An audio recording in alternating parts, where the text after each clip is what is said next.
焦虑不是因为这个世界太多变，而是因为我们太渴望它不变。许多人以为焦虑是因为生活充满了太多的变化，太多的不确定。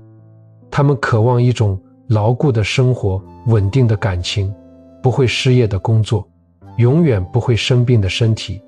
然而，恰恰是这种渴望成了苦海的源头。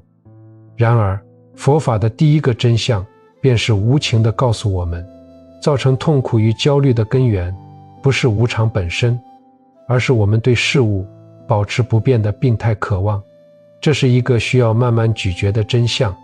我们生活在一个本质上无常流变的世界里，然而我们的内心却在不停地建造永恒的幻象。我们爱上一个人，便希望这份感情地久天长。我们拥有了健康，便将它视为理所当然。我们取得了某种成就，便想要永远维持那个巅峰的状态。我们在以长的眼光试图把握一个无常的世界，这种根本性的错位，梵文称之为无明，正是一切苦的第一因。在佛法的缘起论中，苦的升起并非源于外境的变化，而是源于内心对外境变化的抵制。杂阿含经有言，极地者当知是苦之因，而苦之因正是可爱，对感官享乐的可爱，对存在的可爱，对消亡的可爱。当我们可爱一种确定性的存在，当我们只取那些本质无常的对象时，恐惧便会如影随形，因为我们内心深处知道这一切随时都可能失去。深度剖析这种焦虑的结构，会发现一个清晰的逻辑链条：只取、依赖、恐惧、失去、焦虑。当我们将内心的安全感外包给某一个人、某一份事业、某一种状态时，我们的内心便彻底沦为那个对象的人质。感情稳定时，心才能安；事业顺遂时，人才觉得有价值；身体健康时，才敢于谈论未来。这种依赖在佛法中叫做攀缘，心像一根藤蔓，不停地向外寻找可以依附的树木。然而，世间哪一棵树是永不倒塌的呢？拒绝真相，就是选择疯狂。这句话听起来严厉，却是慈悲的。一个人若坚持认为世界应该是长的，坚持认为自己爱的一切都应该永恒存在，那么他注定会在每一次失去时遭受毁灭性的打击，注定会活在对失去的持续恐惧之中。智慧的开始不是寻找更好的方法来控制外境，而是摘下错误认知这副有色眼镜，如实地看待这个本来就充满变化的世界。如实观正是修行的起点，如实地看，不美化，不丑化，不回避，不直取。当我们真正开始如实地看待无常，一件奇妙的事情便会发生，焦虑开始悄悄松动。如果这篇内容触动了你，欢迎点赞支持，订阅频道，让更多人有缘听闻这些能够安定人心的智慧。若你愿意以不失之心随喜打赏，功德无量，也是对这份创作最温暖的鼓励。泰国森林传统的禅修大师阿姜查有一个被无数人传颂的教导，他拿起一只精美的玻璃杯，对弟子们说：对我来说，这只杯子已经碎了。弟子们面面相觑，杯子明明完好，完好的握在老师手中，哪里碎了？阿姜查微笑着解释：正因为我知道这只杯子终究会碎，无论是被我不小心打翻，还是被时间慢慢磨损，所以我才能在现在完全充分地欣赏它的美丽。我享受阳光透过它折射出的光芒，享受清水在其中的清澈，享受它触感的清凉。当它真的有一天碎掉时，我会说：当然，它碎了，然后继续前行，心不会随之破碎。这个教导是整个佛法无常观最生动的注脚。很多人误解了无常，他们以为接受无常就是接受悲观，就是对生活失去热情，就是反正一切都会失去，所以何必在乎？这是一个根本性的误读。无常从来不是虚无主义的同义词，无常不代表变坏，无常仅仅意味着变异，这是逻辑上最重要的重构。变化是中性的，它可以是失去，也可以是获得，可以是结束，也可以是开始，可以是凋零，也可以是盛开。黑夜是无常的，所以才有清晨；冬天是无常的，所以才有春暖；低谷是无常的，所以才有出路；苦难是无常的，所以才有解脱的可能。如果没有无常，世界将是一个彻底凝固的地狱。黑夜永远等不到白天，错误的抉择永远无法挽回，受伤的心永远盼不到愈合，低落的心情永远看不到灿烂的阳光。正是因为无常，因为万事万物都处于持续的流变之中，改变才成为可能，希望才有了土壤。佛法中，无常是三法印之首，与苦和无我并列，构成了对实相最精准的描述。然而，三法印并非用来让人绝望的，它是一张精准的地图，告诉我们苦的根源在哪里，出路又在哪里。当我们看见无常，不是为了叹气，而是为了松绑，把那些我们错误的绑在永恒幻象上的心结一一解开。理解无常还有另一个层面，与我们日常的修行密切相关。接受无常是生命的规律，能让人彻底放松下来。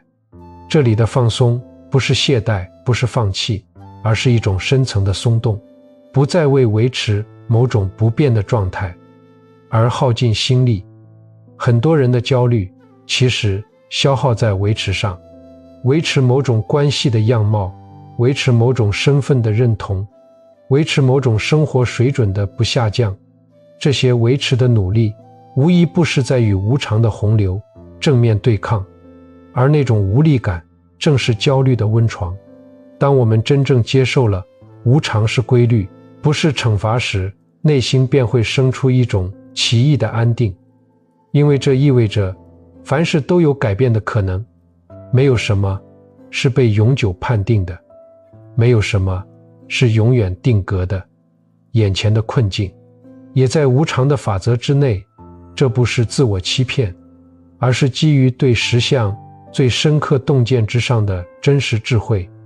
金刚经中有一句令人震撼的话：一切有为法，如梦幻泡影，如露亦如电，应作如是观。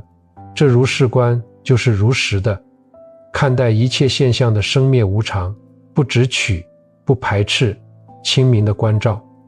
在佛法的修行中，有一个重要的禅观，叫做刹那生灭观，细细地观察每一个念头，每一种感受，它如何升起，如何驻留，如何消散。当一个修行者真正经历了无数次念头的生灭，经历了感受的起伏消长，便会从内心深处涌现出一种体证式的理解。没有任何东西是坚实的，没有任何东西值得死死支取。那一刻，支取的力量便会自然减弱，焦虑所依附的基础便开始松动瓦解。阿姜查的那只已经碎了的杯子，不是悲剧，而是解脱。因为知道它终会消逝，所以在它尚在时，爱得更完整，也放得更坦然。正念是当今世界上被谈论最多的禅修工具之一。然而，在许多流行的诠释中，正念被简化成了一种减压技巧，深呼吸几次，放松肌肉，让心情平静下来。这种理解抓住了正念的皮毛，却错过了它的灵魂。佛法中的正念从来不只是减压，它是一把斩断无明的智慧之剑，它是在每一次感受的生灭处练习放下对我和我所的执取。正念是一种清醒的临在，一种不被卷走的见证，一种在混乱中保持清明的能力。当焦虑升起的时候，大多数人的第一反应是压抑或认同。压抑是把焦虑强行按下去，告诉自己不要想了，不要担心，没什么好怕的。然而，被压抑的情绪从不消失，它只是潜入更深的地方，在无意识层面持续累积，直到某一天以更猛烈的方式爆发出来。这在心理学上被称为情绪抑制，它不仅不能解决问题，反而会增加心理负担，甚至带来身体层面的症状。认同则是另一个极端，完全被焦虑淹没。我好焦虑，我怎么这么差劲，我完了，一切都糟透了。情绪与自我完全融合，失去了任何观察的距离。在这种状态下，焦虑不再是一种暂时的心理现象，而成了全部的现实。正念提供了第三条道路，既不压抑也不认同，而是清明的觉察。想象此刻天空中飘过一片彩云，更不会因为它的出现而惊慌失措。你只是看着它，看它从远处飘来，在你头顶停留，然后随风渐渐散去。正念对待情绪正是这种态度。焦虑就像一片彩云，它升起，停留，然后消散。当你不去抓取它，也不去排斥它，只是如实地看着它，它的力量便会自然减弱。这个道理与佛法中的如实之见一脉相承。修行者被训练去观察心的一切活动、念头、感受、知觉，如其本然地看见，不加评判，不加干涉，只是照见。这种照见本身就具有一种转化的力量。在实际的操练中，正念觉察焦虑的方法可以从以下几个层次展开。第一层，命名觉察。当焦虑升起时，在心中轻轻地标注焦虑，焦虑。神经科学的研究发现，给情绪命名的行为能够激活前额叶皮质，同时降低杏仁核的反应性。也就是说，仅仅是给情绪起个名字，就能在生理层面降低它的强度。这与佛法中观心的修行高度呼应。清晰地辨识当下的心理状态是解脱的第一步。第二层，感受觉察。焦虑不只是一个抽象的心理状态，它在身体上有非常具体的呈现：胸口发紧，胃部翻腾，呼吸浅促，肩膀僵硬。正念引导我们把注意力带回到身体的感受上，具体而细腻地感受这些身体的信号，而不是陷入焦虑意味着什么的思维漩涡。这种从思维到身体的转移本身就是一种从内容抽离到过程的觉察跃升。第三层，纯粹观察。在更深的层次练习像一个第三者一样，辨识情绪的种类与强度，清楚地看到它的起伏变化，却不卷入其中。我觉察到焦虑正在升起，强度大约是7分，现在它在慢慢减弱，变成了5分。这种精准的观察制造了一种关键的距离感。你不再是焦虑，你是觉察到焦虑的那个意识。这种距离感就是自由的开始。在佛法的4念处修行体系中，受念处专门训练对感受的正念觉察，不论是苦受、乐受还是不苦不乐受，都如实的关照，不只取乐受，不排斥苦受。长期如此修行的人会发展出一种内在的稳定性，情绪的风浪依然存在，但心的深处有一个不被吹动的锚。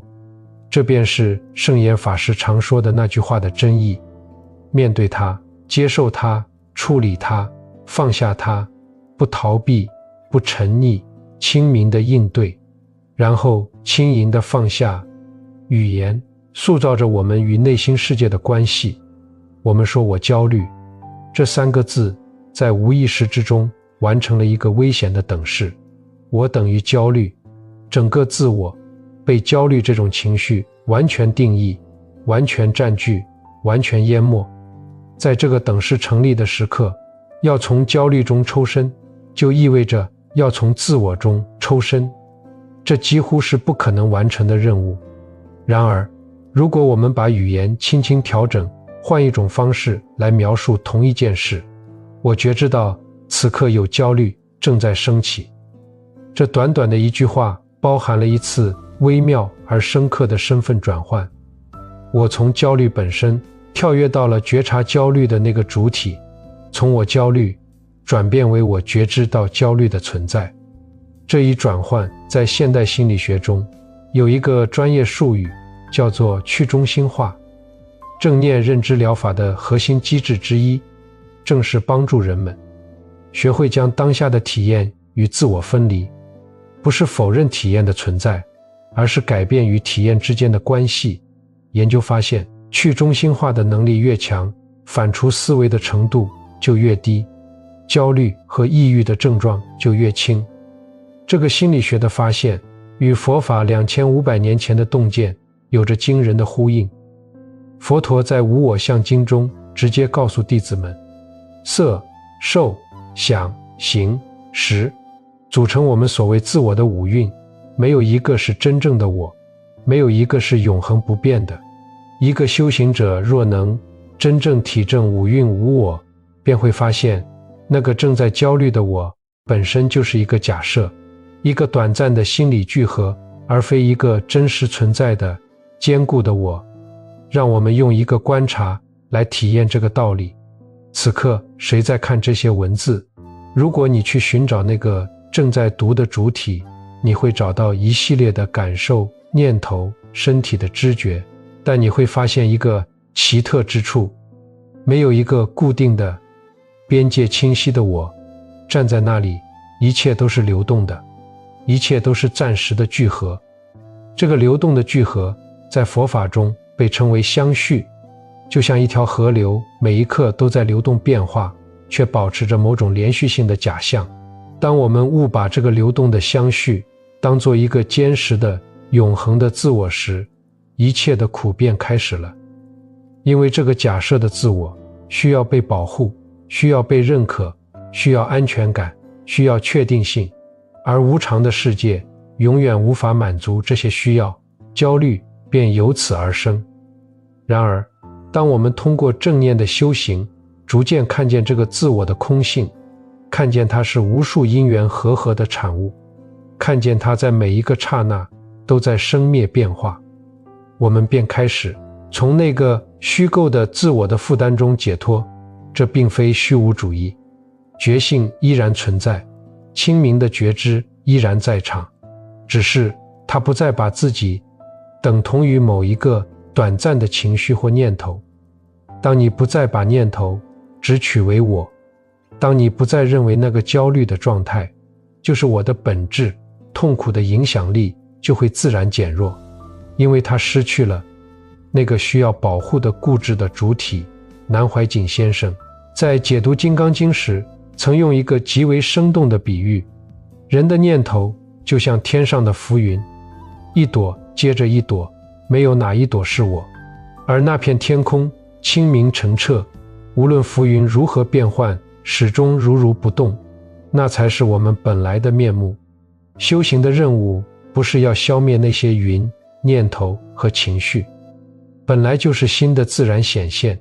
修行的任务是认出自己是那片天空，而非某一朵云。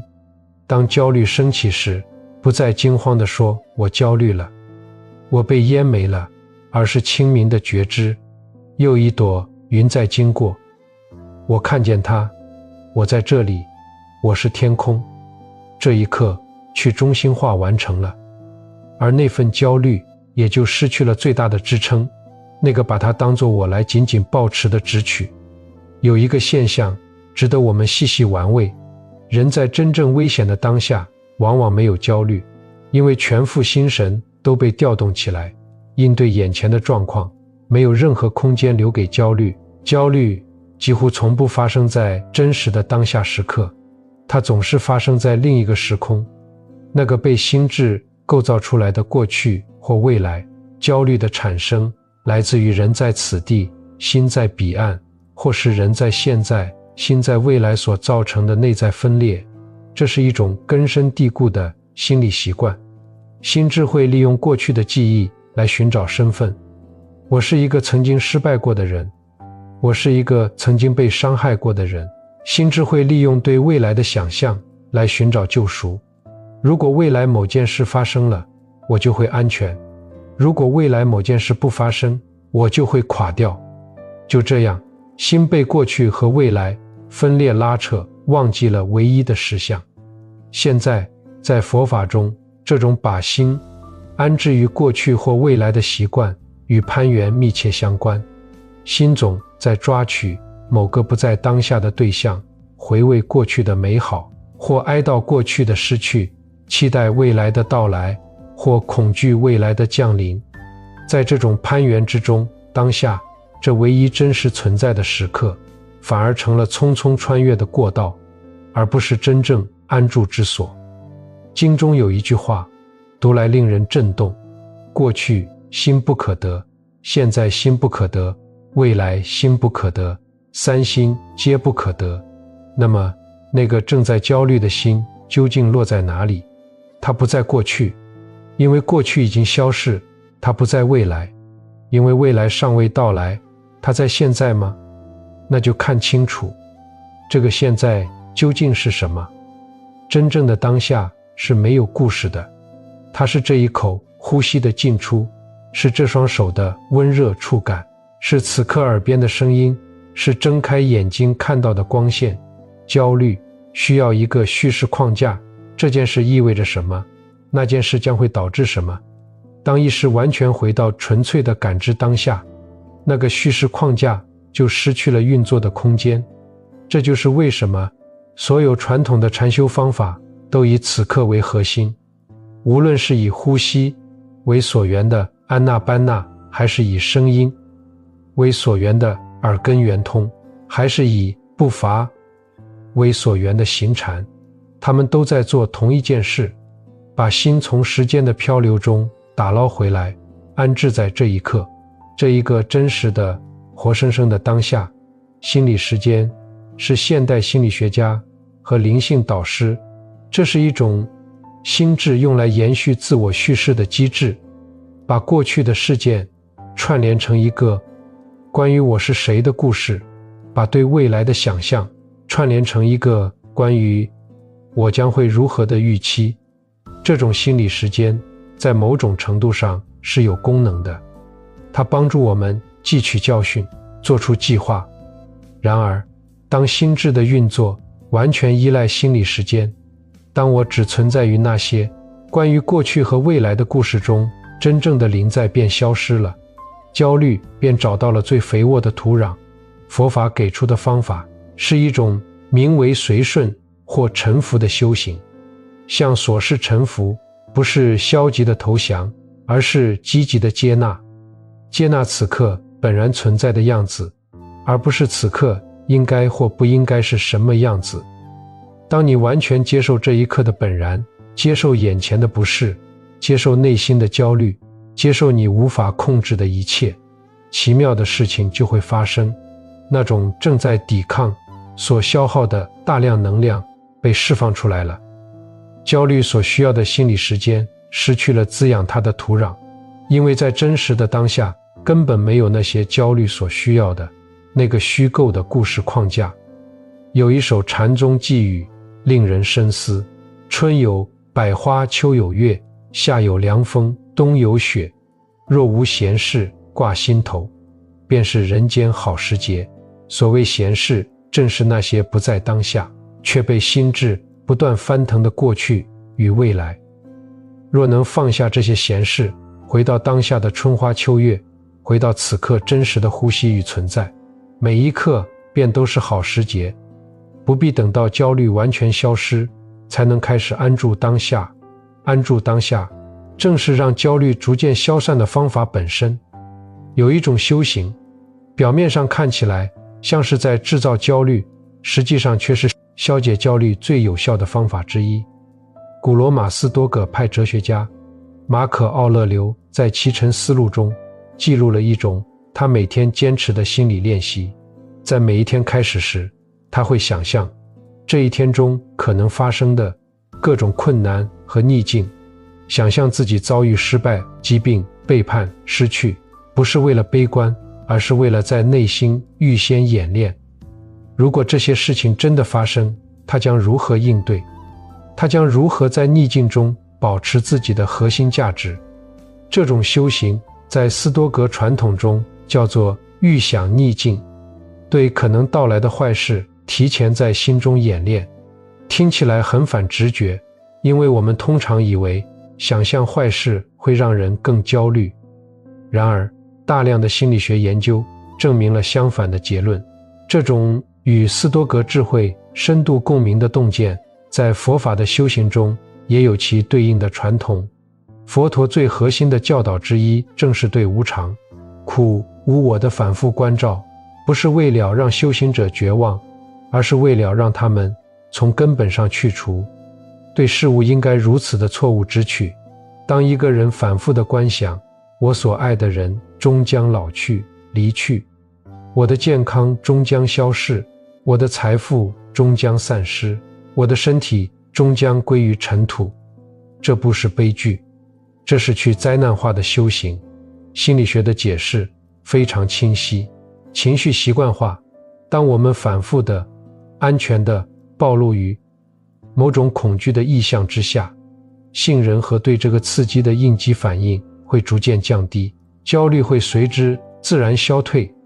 这就像恐惧症的暴露疗法，通过在可控的环境中反复面对所恐惧的事物，恐惧逐渐失去其压倒性的力量。然而，佛法的观想比单纯的心理暴露更深一层，它不只是降低恐惧的强度，它更是引导修行者去触碰那些事件的本质。这些事情即使发生了，其本质究竟是无关紧要的，还是真的会摧毁那个觉性本来具足的内在？答案，从修行的角度来看，是后者。任何外在的变故都无法触动觉性的本然清明。当这个洞见真正在心中扎根，当修行者真正体证到外境无论如何变化，觉性始终如，对外境的恐惧便会从根本上松动。这不是无情，不是麻木，而是一种更深的安住，在变化的惊涛骇浪中始终知道自己的根在哪里。在无常中有一个生命的智慧，叫做尽人事，听天命。尽人事是慈悲的作为，对这个世界、对自己、对他人尽力而为，不遗余力，不推脱，不逃避。这是主动的参与，是对生命的负责。听天命是随缘的智慧。当我们已经尽了所有的努力，事情的走向便交付给因缘的运转，不强求，不只取结果，知道自己的努力属于自己，而结果属于因缘。这是放下，是解脱，是在行动之后真正的臣服。在这两者之间，焦虑便失去了最后的立足点。该做的都做了，结果已交付给更广大的因缘。此刻还有什么可以焦虑的呢？维克多·弗兰克尔，奥地利精神科医生，二次世界大战的大屠杀幸存者。他在纳粹集中营中失去了父母、妻子和兄弟，几乎一无所有，却在那种非人的苦难中完成了他一生中最重要的心理学发现。人类可以在任何情境下选择自己的态度，在苦难中寻找意义，是人类最后也是最根本的自由。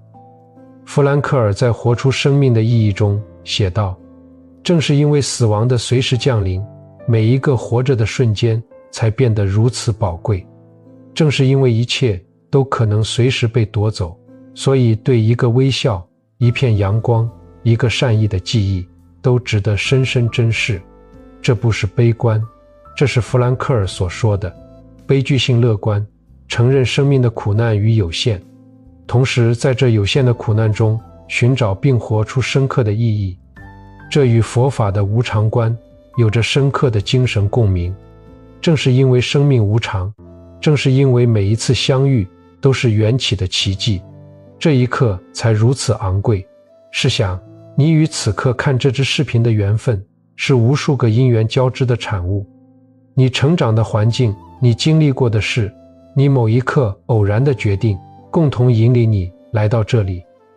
这种缘起的交织，令每一个当下都充满了庄严。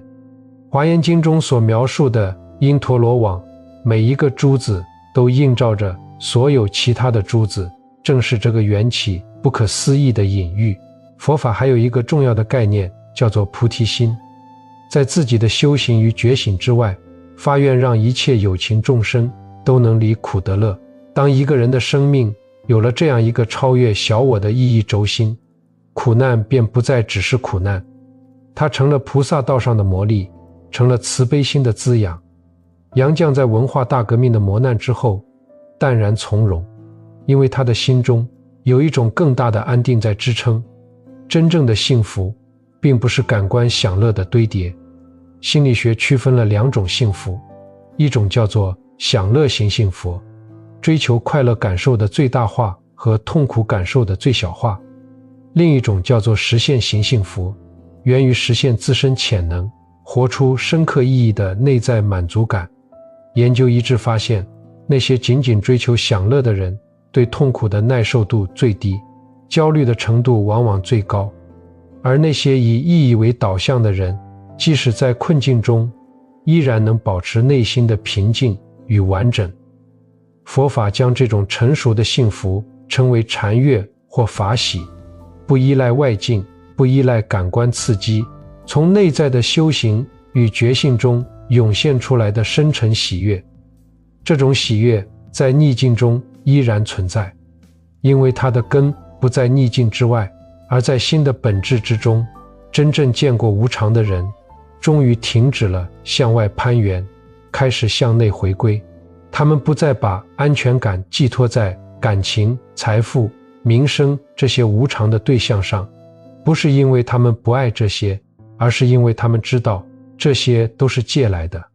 生命本来的觉性才是那个永不失去的家园。六祖慧能的那首寄语精准地指向这个家园：菩提本无树，明镜亦非台，本来无一物，何处惹尘埃。这本来无一物不是空洞的虚无，而是指向觉性的本来圆满。它不需要外物的添加，也不会因外物的失去而减损。当一个修行者真正触碰到这个本来圆满的觉性，当他们从内在体验到万法具足，所有的焦虑，那些因为害怕失去、害怕不够、害怕不完整而产生的焦虑，便会从根本上瓦解。不是因为一切问题都消失了，而是因为那个怕的主体，那个需要被完善、需要被保护的脆弱自我，在无我的体悟中轻轻地放下了生命，像一片深海。表面之上，波涛永远不会停止，潮起潮落，风暴与晴空交替，有时浪高过头顶，有时风平浪静，令人误以为宁静可以持续。然而，如果你潜入足够深的地方，就会发现一个令人震撼的事实：在几十米乃至几百米的深处，无论地面上是怎样的风云变幻，那里永远都是一片深邃的寂静。这个自然的奇迹是一个绝妙的修行譬喻。外在的无常就像海面上的波浪，它会来，它必然会来，任何力量都无法阻止它。感情会有起伏，健康会有盛衰，事业会有得失，时代会有更迭，连我们最爱的人也终将有一天不在身边。这些都是无常的波浪，是生命如如不动地呈现给我们的真相。然而，你的内在可以是深海。这整个视频所探讨的其实都指向同一件事：如何在不断变化的外境中找到并安住于那片内在的深海。当我们如实看见焦虑是对确定性的妄求，我们便松开了那种直取的力量。当我们真正理解无常意味着一切都有改变的可能，我们便不再被眼前的困境所定义。当我们通过正念觉察，像观云一样观察情绪的生灭，我们便从情绪的浪潮中找到了立足之地。当我们完成了我觉知到焦虑，而非我是焦虑的身份转换，我们便发现了那片觉性的天空。当我们回到当下，彻底接受此刻的本然，我们便切断了焦虑赖以生存的心理时间。当我们预想逆境，与因缘随顺，我们便在行动之后真正放下。当我们在苦难中寻见意义，我们便将受难转化为觉醒。这一切都是潜入深海的方法。修行不是一蹴而就的事，觉性的开显需要一次又一次的练习，一次又一次的回到当下，一次又一次的在念头升起时温柔地认出它，放下它。这个过程没有终点，却在每一个真正的当下都充满意义。从现在开始，不需要等待某个特别的契机，不需要等到苦难来临时才想起修行，就从这一口呼吸开始。吸气，感受气息进入身体的凉意；呼气，感受气息离开时的温暖。这一次呼吸已经是完整的当下，已经是对无常最诚实的拥抱。每一次吸气都是新的生命在进入，每一次呼气都是对这一刻的轻轻放下。在这一进一出之间，有一种东西从不改变，那个觉知呼吸的一时，那片不曾离开过的觉性的天空。生活中的每一次得失都是无常在敲门，也是觉性的一次邀请。邀请你看清执取的本质，邀请你放下对确定性的渴求，邀请你回到那个更广阔、更自由、更不可撼动的内在深处。苏轼在赤壁之下感叹，寄付游于天的渺沧海之一粟。